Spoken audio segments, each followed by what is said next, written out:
Paano ka nakalabas, idol? Siyempre, yung kaso ko natapos, hiniringan ko lahat. Na-dismiss, acquitted, ganun. Wow. So, yun. Ngayon, tatanungin nyo ako kung ano yung masasabi ko sa mangyayari pa lang. Ay, uulitin ko ho. At advice ko rin sa lahat ng supporter ko, maging mapanuri po tayo.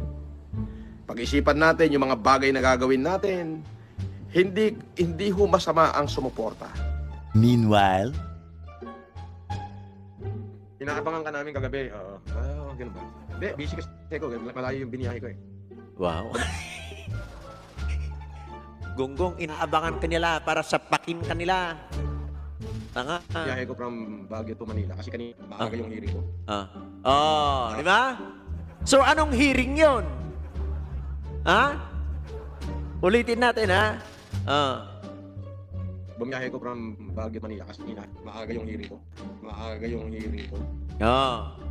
Di ba? Hindi naman yung kinaso ni Makagago ang kwandon. Kasi dapat andun din si Makagago. Tama? Mali. Kaya nga tingnan ninyo, ito yung mga lumang kaso.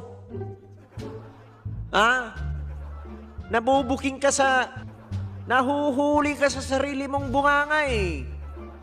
So, ibig sabihin yan, hindi yung kinaso ngayon ang pinuntahan mo, kundi yung luma. Tulad ng pinakita ko kanina.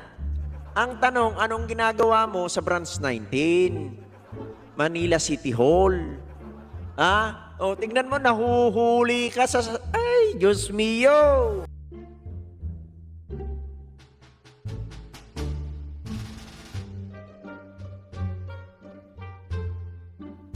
Yung kaso ko natapos, hiniringan ko lahat. Na-dismiss, acquitted, ganun. Hindi ko magets. Sorry, kakaldagin ko nga yung utak ko. Naniniwala sila minsan sa sarili nilang kasinungalingan. Tama ba yun? Biruin mo yung naniniwala ka sa sarili mong kasinungalingan. Mahirap yun. Di ba?